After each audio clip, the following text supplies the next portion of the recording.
कैसा है कैसा, क्योंकि ये मैंने ना फर्स्ट टाइम मंगाया है फुल पिच से। हेलो एवरीवन, नमस्ते and welcome back to our channel Indian blogger Shraddha with twins. तो दिन है आज मंगलवार का, सुबह के भी बज रही है 8 बजे से करी मैंने अपने व्लॉग की शुरुआत। जैसा हम सोचते हैं और वैसा ही हमारे साथ में हो जाए तो ऐसा मतलब कभी नहीं होता है, और मेरे साथ तो बिल्कुल नहीं होता है। कल रात को सोच के तो ये सोई थी कि मैं सुबह ना 6 बजे तक उठ जाऊंगी, और जो मेरे 2 काम पेंडिंग में चल रहे हैं जो कि मुझे बहुत जल्दी अब करने ही पड़ेंगे, मतलब आज और कल 2 दिन के अंदर, और जो मैंने आपके साथ में कल के व्लॉग में भी बताया था। तो एक तो यहाँ मुझे एक अचार डालने का काम करना है, और दूसरा है कि जो गेहूँ आ गए हैं उनको भी छान के और अपनी जगह पे लगाना है, क्योंकि आजकल मौसम जो है ना वो बिल्कुल लुका छिपी खेलने लग गया है। मतलब भरोसा नहीं है मौसम का, कभी बादल होने लग जाते हैं, कभी एकदम तीखी धूप भी पड़ती है, कभी हल्की हल्की सी बूंदाबांदी होने लग जाती है, तो मतलब कोई पता नहीं चलता है। तो ये है कि ये दोनों काम जो है ना वो बारिश होने के पहले अगर टाइम से निपटा दो तो ठीक है। तो सुबह उठने का तो था कि 6 बजे तक उठ जाऊंगी, लेकिन यही है कि रात को ना लेट सोते हैं, और कल तो मतलब बच्चों की ना कोई एक्टिविटी उनको करनी थी जो कि उनको अच्छे से हो नहीं रही थी। तो मतलब जैन साहब ने, मैंने और बच्चों ने मिलकर फिर करी थी, तो रात को ना सोने में 2:30 बज गई थी। फिर 2:30 अगर बजे सोएंगे तो फिर सुबह 6 बजे उठना पॉसिबल ही नहीं था, तो सुबह फिर उठे भी लेट। और उठते में ही बस आज ना जैन साहब को लेके गई थी कि मुझे आज आप कैसे भी करके एनी हाउ मुझे ये अचार की जो केरिया है ना वो दिला दो, क्योंकि जहाँ मैं रहती हूँ ना वो पास में भी मिलती है, लेकिन ये जो अचार की जो केरिया होती है ना ये अलग टाइप की होती है, ये थोड़ी बड़ी होती है। इसको ना तोतापुरी आम जो है वो बोला जाता है यहाँ हमारे यहाँ पर तो। और ये साइज़ में ना काफ़ी ज़्यादा बड़ी बड़ी होती है, और वो लोग कट करके भी देते हैं। और ये केरिया जो होती है ना सुबह के टाइम पे ले आओ ना तो सही है, क्योंकि पूरे दिन में कैसा होता है गर्मी होती है, और गर्मी की वजह से ये थोड़ी बहुत है ना पक जाती है। और बारिश आने से पहले अगर अचार डाल दो ना तो ठीक है, क्योंकि एक अगर बारिश हो जाती है ना तो उसके बाद में ये केरिया हल्की सी ना येलो टाइप की पड़ने लग जाती है। फिर वो अचार जो होता है ना वो मतलब लंबे टाइम तक चलता नहीं है। फिर वही है कि बहुत सी दिक्कत आती है कि उसके अंदर स्मेल आने लग गई है, या फिर ना ज़्यादा गल गया है, या फिर खाने में टेस्ट में इतना अच्छा नहीं लग रहा है। तो ये बहुत सारी चीज़ें होती है, तो इसीलिए मैंने सोचा कि टाइम से मैं इस बार अचार जो है डाल दूंगी। तो करीबन 1.5 किलो में यहाँ पर केरी जो है वो लेकर आई हूँ, और उसके बाद में मैंने अच्छे से पानी से वॉश कर दिया है, ताकि उसमें कोई भी गंदगी हो, धूल मिट्टी या कुछ चिपका हो या कुछ भी हो ना तो वो अच्छे से निकल जाए। और उसके बाद में अब देखो ये सुबह का टाइम है ना, तो सुबह के टाइम पर तो ना इतनी अच्छे से धूप आती नहीं है, लेकिन अगर अभी मैं डाल दूंगी ना तो शाम होते होते मैं अचार जो है ना वो बना पाऊंगी। और वैसे भी मुझे अभी इन केरियों को ना बहुत अच्छे से सुखाना नहीं है, मतलब खाली अभी मैंने जो पानी से धोई है ना तो उसके ऊपर का जो भी मतलब नमी हो, जो गीलापन हो ना वो थोड़ा बहुत सूख जाएगा तो भी ठीक है। और बाहर वैसे भी हवा वगैरह चल रही है, तो यहाँ पर मैंने एक मोटे से कपड़े के ऊपर जो केरी है उसको अच्छे से फैला दिया, और जो मतलब उल्टा हो जाती है ना, जो छिलके वाला पार्ट है उसको नीचे की तरफ रखना है, और जो वाइट वाला पार्ट है ना वो ऊपर की तरफ रखना है। तो बस मैंने इस तरीके से सारी की सारी आम जो है उसको अच्छे से फैला दिया है। तो आम मतलब जो अचार बनाना जो होता है ना वो बहुत बड़ा टास्क कुछ नहीं होता है, लेकिन हाँ ये कि कुछ छोटी मोटी चीज़ों का यदि हम ध्यान रखें ना तो अचार हमारा ख़राब नहीं होता है, उसमें से ना स्मेल आती है ना वो ज़्यादा गलता है, और टेस्ट में भी ना अच्छा लगता है। तो कुछ चीज़ों का हमको ध्यान रखना होता है। तो यहाँ पर बस मैंने जो केरिया थी वो सारी फैला दी है, और अब लगूंगी मैं अपने ये गेहूँ वाले काम पर।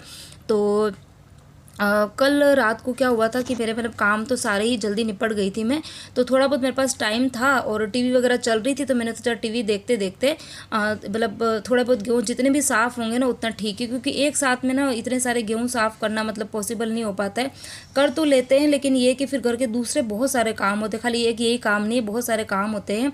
तो रात को मैंने ना एक गोनी तो साफ़ कर दी थी, मतलब 30 किलो की एक गोनी थी वो मैंने साफ़ कर दी थी। तो ये आपको बड़े से बर्तन में जो दिख रहे हैं ना ये मैंने कल रात को साफ़ करके यहाँ पे रखे हुए थे। अब मैं जो गेहूँ होते हैं ना उनको मैं भरती हूँ इस तरीके के डब्बों में। ये है ना मतलब जो ये फेविकोल के डब्बे आते हैं ना, 50 किलो का एक डिब्बा है, तो मतलब एक के अंदर 50 किलो गेहूँ जो वो आ जाते हैं। तो मेरे पास में भी 90 किलो गेहूँ है, तो दोनों डब्बों के अंदर अच्छे से आ जाएंगे।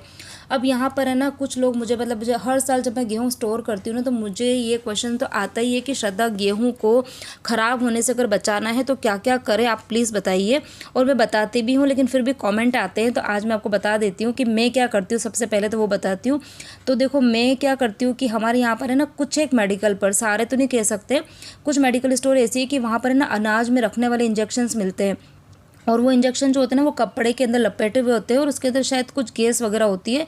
तो उसको ना मतलब जितने भी आप गेहूँ भर रहे हो, जैसे कि मेरे पास में 50 किलो गेहूँ है, तो 50 किलो गेहूँ के अंदर में एक इंजेक्शन जो होता है ना, उसको गेहूँ के बीच में ले जाके किसी की भी हेल्प से, पकड़ वगैरह की हेल्प से, और उसको फोड़ देती हूँ ताकि वो जो गैस होती है ना वो गेहूँ के अंदर मिल जाती है और फिर वो गेहूँ ख़राब नहीं होते हैं। ठीक है, तो मेरे पास में 2 डब्बे हैं तो 2 इंजेक्शन लेके आती हूँ, तो मेरा काम जो है वो बन जाते हैं। अब बात ये आती है कि अगर आपके पास में इंजेक्शन्स नहीं है तो फिर आप क्या करोगे। तो उसके लिए देखो मेरी मम्मी क्या करती थी वो मैं आपको बताती हूँ। तो जो नीम होता है ना, तो नीम आप ढेर सारा नीम जो है वो तोड़ के लेके आ जाओ, उसके बाद में उसको अच्छे से सुखा दो। मतलब बिल्कुल अच्छे से सूखनी चाहिए पत्तियाँ, उनमें मॉइस्चर नहीं होना चाहिए, बिल्कुल भी गीलापन नहीं होनी चाहिए, नमी नहीं होनी चाहिए। उसके बाद में जब वो सूखी हुई पत्तियाँ होती है ना, तो जिस डब्बे के अंदर आपको भरना है, कितना भी बड़ा कंटेनर हो, नीचे की तरफ उसका जो बेस पार्ट होता है उसमें पूरी पत्तियों को अच्छे से फैला दो। उसके बाद में जितने भी गेहूँ होते हैं, गेहूँ के अंदर भी आपको ढेर सारी पत्तियाँ जो होती है ना सूखी हुई, वो डालनी है और पूरे गेहूँ के अंदर फैला दो। उसके बाद में नीम के अलावा आप जो ये होती है अपने माचिस की जो डिब्बियाँ होती है ना, मैच स्टिक की जो डिब्बी रहती है, आप उन डिब्बियों को भी डाल सकते हो। मतलब अंदर माचिस की तिल्लियाँ होनी चाहिए, वो डिब्बी भी आप डाल सकते हो। या फिर जो आप पुराने जो दवाई के जो रैपर्स वगैरह होते हैं ना, जो दवाइयाँ मतलब एक्सपायर हो गई है, तो उनको भी आप है ना डाल के रख सकते हो। अगर ज़्यादा क्वांटिटी में गेहूँ है तो आप ज़्यादा क्वांटिटी में डालो, तो फिर उन गेहूँ को कुछ नहीं होगा। ये कुछ टोटके मेरी मम्मी करती थी तो मुझे पता है। तो गेहूँ जो होते हैं वो पूरे साल तक ख़राब नहीं होते हैं। तो यहाँ पर जो मैंने गेहूँ साफ़ कर दिए थे वो मैंने डिब्बे में भर दिए हैं, और अब जो 2 गोनी बची हुई है उनको मैं करूँगी साफ़।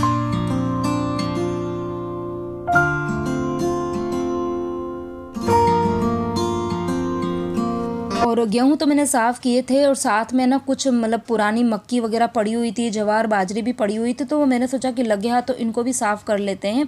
और मैं सही कहूँ तो पता है मैं है ना इन गेहूँ के आने का ही वेट कर रही थी कि एक बार गेहूँ आ जाए तो इनको मैं साफ़ कर दूँ, क्योंकि गेहूँ को है ना यहाँ पर देखो फ्लैट है, कोई आंगन वगैरह तो है नहीं कि बाहर ले जाके या छत पर जाके साफ़ कर दो।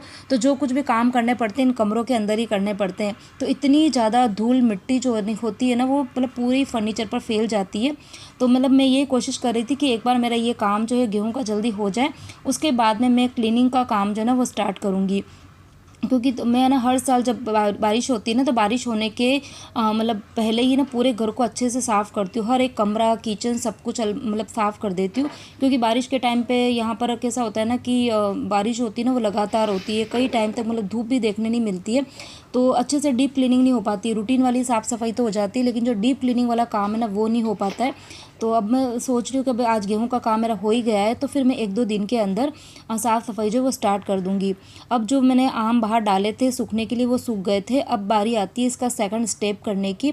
तो बड़े से बर्तन में मैंने ये सारे ही जो आम है वो ले लिए हैं, उसके अंदर डाला है मैंने थोड़ा सा नमक और थोड़ा सा डाला है हल्दी। अब उसके बाद में इसको हम करीबन 4 से 5 घंटा जो है वो पड़े रहने देंगे।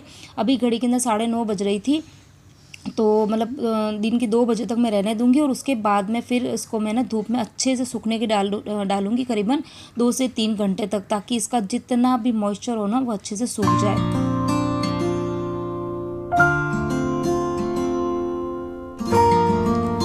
तो सुबह सुबह का टाइम है, तो एक काम जो है वो मतलब एक ही काम को मैं हाथ में लेके नहीं कर सकती हूँ, साथ में बहुत सारे काम जो है वो करती जा रही हूँ। तो बीच में ये अचार का काम है वो भी मुझे करना पड़ रहा है, और इसीलिए पता है रात को सोचा था कि सुबह अगर मैं जल्दी उठ जाऊँगी ना, तो ये कि एक बार में मैं एक काम करूँगी तब भी मेरा काम जो है ना वो हो जाएगा।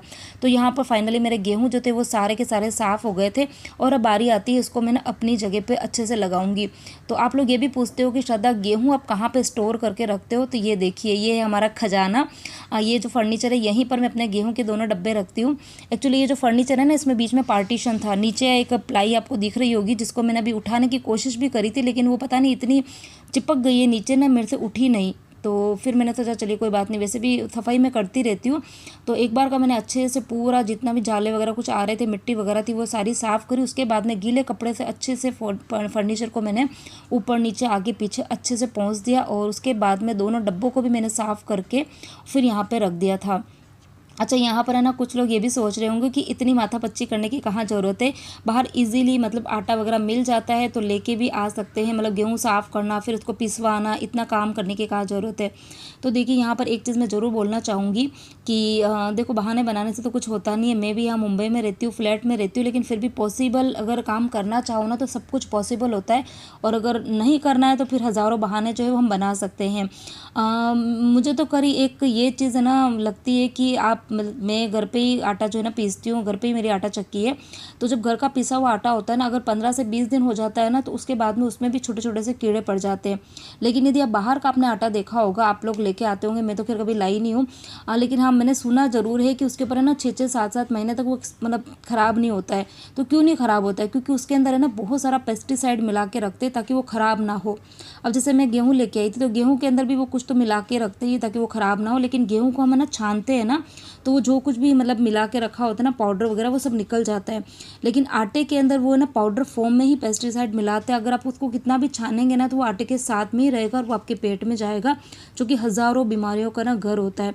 तो बस मेरा तो यही कहना है कि मेरी अगर यूट्यूब फैमिली मेरे वीडियोज़ को देखती है और थोड़ा बहुत भी यदि इंस्पायर होती है ना, तो आप कोशिश कीजिए कि जितनी चीज़ें आप घर पे बना के खा सके ना घर पे बनाइए, यदि आपके पास में टाइम है तो। और बाकी तो बस आप सबकी इच्छा है, आप सबका जैसा मन हो वैसा आप कर सकते हैं। बाकी बाहर तो सब कुछ मिल रहा है आजकल, तो बनी बनाई रोटियां भी मिल रही है, पराठे भी मिल रहे हैं, सब्जियां, अचार, मतलब सब कुछ बाहर है ना मिल जाता है। और वो पराठे जो होते हैं ना वो 2-2 दिन तक चलते भी हैं, मैंने देखे हुए। हमारे यहाँ पर बहुत सारे से मतलब ये है शॉपिंग स्टोर ना जहाँ पर पराठे वगैरह ये सब भी मिल जाते हैं। तो फाइनली मेरा गेहूं का जो काम था वो अच्छे से निपट गया है और अपनी जगह पे मैंने लगा भी दिए। खाली अब मुझे इसके अंदर इंजेक्शन जो है वो डालना है, तो वो अभी मतलब आज शाम तक मैं लेकर आ जाऊंगी मेडिकल से, तो वो उसके अंदर डालूंगी।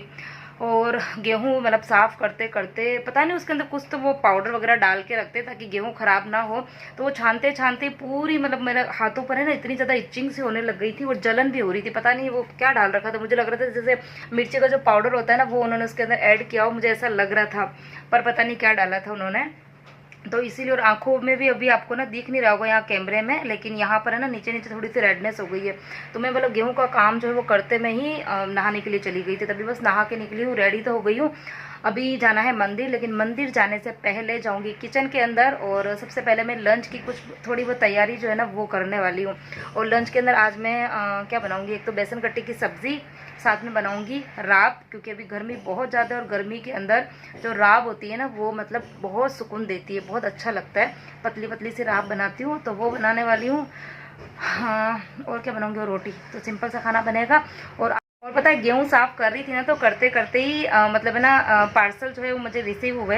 अभी मिंत्रा के ऊपर है ना अच्छी खासी सेल चल रही, तो मैंने भी है ना अपने लिए और बच्चों के लिए कुछ चीज़ें जो है ना, एक मिनट, हाँ, तो मैंने ना अपने लिए और बच्चों के लिए कुछ चीज़ें जो है वो मिंत्रा से मंगाई है, तो एक एक करके आ रही है। इतनी खुशी मिलती है ना जब आप कुछ चीज़ें ऑर्डर करते हो और मतलब जब मिलती है ना तो बहुत एक्साइटेशन रहता है। तो मैंने मतलब गेहूँ साफ़ करते करते पार्सल जो था ना वो ओपन कर दिया था, और अब आपको बताती हूँ कि मैंने मंगाया क्या है।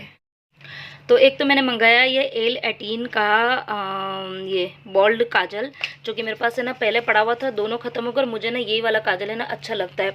और उसके बाद में मैंने मंगाया है ये वाला कंसीलर, और कंसीलर है ये वाला, कौन सा है, स्विस ब्यूटी का, ये स्विस ब्यूटी का कंसीलर। अब कैसा है कैसा, क्योंकि ये मैंने ना फर्स्ट टाइम मंगाया है। कुल पिच 7 नंबर ये कुछ है, मतलब अब ये मैं जब अप्लाई करूँगी, लगाऊंगी ना अपने फेस पर, तो फिर उसके बाद मैं आपको रिव्यू दूंगी कि ये किस तरीके का है, मतलब मेरे फेस पे सूट हुआ कि नहीं हुआ और अच्छा सा वर्क इसने किया कि नहीं किया। ठीक है, तो इसका जब मैं मतलब अपने फेस के ऊपर मेकअप वगैरह करूँगी ना तब आपके साथ में शेयर करूँगी। तो 2 चीज़ें जो है वो तो आ गई है, और अब आगे और भी चीज़ें आएगी तो आपके साथ में शेयर करूँगी।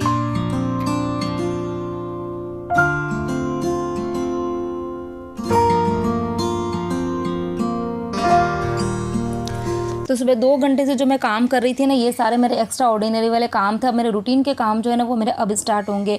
बच्चों से थोड़ी सी हेल्प ये मिल गई है कि दोनों बच्चों ने जितने भी बिस्तर वगैरह थे वो फोल्ड करके रख दिए हैं, और दोनों रूम की उन्होंने साफ़ सफाई कर दी है। खाली ये लिविंग रूम की क्लीनिंग जो है वो करनी बाकी है, तो ये काम जो है वो फिर मैं बाद में करूँगी। अभी मेरे को किचन में फटाफट से करनी है लंच की तैयारी। तो जब मैं गेहूँ का काम कर रही थी ना तभी मुझे आज राब बनानी है।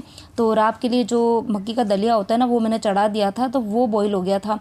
तो अभी एक तरफ मैंने राब बनने के लिए रख दी है। और बेसन गट्टे जो है वो भी आज मैंने बिल्कुल यूनिक स्टाइल में बनाने की करी है ताकि काम जो मेरा जल्दी जल्दी हो जाए। तो जिस कुकर के अंदर मैंने जो दलिया बॉईल करा था राब के लिए ना, उसी कुकर के अंदर मैंने बेसन गट्टे भी आज बॉईल करने चढ़ा दिए। और मुझे ये वाला तरीका ना बहुत ही बेस्ट लगा। आप लोग भी एक बार ज़रूर करना, जल्दी से बन जाते हैं। मतलब मैं हमेशा कढ़ाई के अंदर ही बनाती हूँ और करीबन 20 से 25 मिनट मुझे उन बेसन गट्टों को ना बॉईल करना पड़ता है। लेकिन कुकर में क्या हुआ कि मुझे हार्डली ना 5 से 7 मिनट लगे, मतलब 4 से 5 मैंने सीटी लगाई थी और वो एकदम फूल के अच्छे से पक गए थे। तो अब तो मैं आज के बाद जब कभी भी बनाऊंगी ना, तो मैं कोशिश करूंगी कि मैं कुकर के अंदर ही बनाऊं, क्योंकि टेस्ट में तो कोई मुझे फ़र्क नहीं लगा और मेरा टाइम जो था ना वो भी सेव हो गया। तो यहाँ पर गट्टे जो थे वो मतलब हो गए थे, तो यहाँ पर मैं बेसन गट्टे के लिए तड़का ही लगा रही हूँ। और बहुत सारे लोग जो है वो बेसन गट्टे के अंदर दही भी डालना पसंद करते हैं, लेकिन मैं दही वगैरह कुछ नहीं डालती हूँ। मैं मतलब सिंपल सा मैंने खाली मसाले जो होते हैं वो डाले हैं, और जो गट्टे के अंदर जो पानी होता है ना, वो पानी ही इस ग्रेवी के अंदर डाल देती हूँ। तो बहुत ही अच्छे बनते हैं यहाँ पर बेसन गट्टे। तो यहाँ पर राब जो थी वो चढ़ाई दी है मैंने, बेसन गट्टे को तड़का लगा दिया है और बस इसके अंदर डाल दूँगी। तो यहाँ पर मेरा सब्ज़ी का काम, राब का काम हो जाएगा। फिर लगाऊंगी मैं यहाँ पर आटा, और यहाँ पर मैंने थोड़ा सा दूध, मतलब थोड़ा नहीं, करीबन 1-1.5 लीटर दूध पड़ा हुआ है। आजकल सुबह सुबह क्या होता है ना कि ठंडाई पीने लग गए ना, तो ठंडाई के अंदर दूध जो है वो बहुत ज़्यादा कंज्यूम नहीं होता है, तो दूध जो है वो पड़ा रह जाता है। तो मैं भी बहुत ज़्यादा मतलब फोर्स नहीं करती हूँ किसी को दूध पीने के लिए, क्योंकि मैं दही जमा देती हूँ। क्योंकि गर्मी है ना, तो गर्मी में छाछ है, रायता है, कड़ी है, राब है, ये सब चीज़ें बनती है और इन सब के लिए दूध की ज़रूरत तो होती है। और अल्टीमेटली वो सब हमारे ही खाने में आता है। तो ज़रूरी नहीं है कि हम बच्चों को मतलब दूध पीने के लिए फ़ोर्स करें। हम दूध से या दूध से बनी हुई दूसरी चीज़ें जो है वो भी बच्चों को खिला पिला सकते हैं।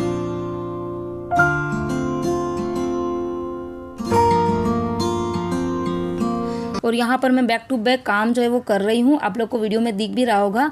लेकिन हाँ, हमेशा तो नहीं होता, लेकिन कभी कभी जब काम ज़्यादा होते हैं तो मैं इसी तरीके से काम जो है वो करती हूँ, ताकि मेरे काम जो है वो फटाफट से टाइम से मेरे निपट जाए।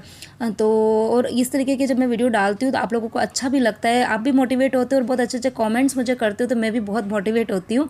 तो इसी के साथ में आज का वीडियो मैं करती हूँ यहीं पर एंड। उम्मीद करती हूँ आपको मेरा आज का व्लॉग अच्छा लगा हो। यदि थोड़ा भी आप मोटिवेट हुए हो, कुछ आपको हेल्प मिली हो मेरे कुछ टिप्स से, तो प्लीज़ वीडियो को लाइक ज़रूर कर देना और कमेंट करना। चैनल पे नए हैं तो प्लीज़ प्लीज़ प्लीज़ चैनल को सब्सक्राइब कर देना और शेयर ज़रूर करना। मिलती हूँ एक और नए इंटरेस्टिंग वीडियो के साथ में। Till then bye bye, take care.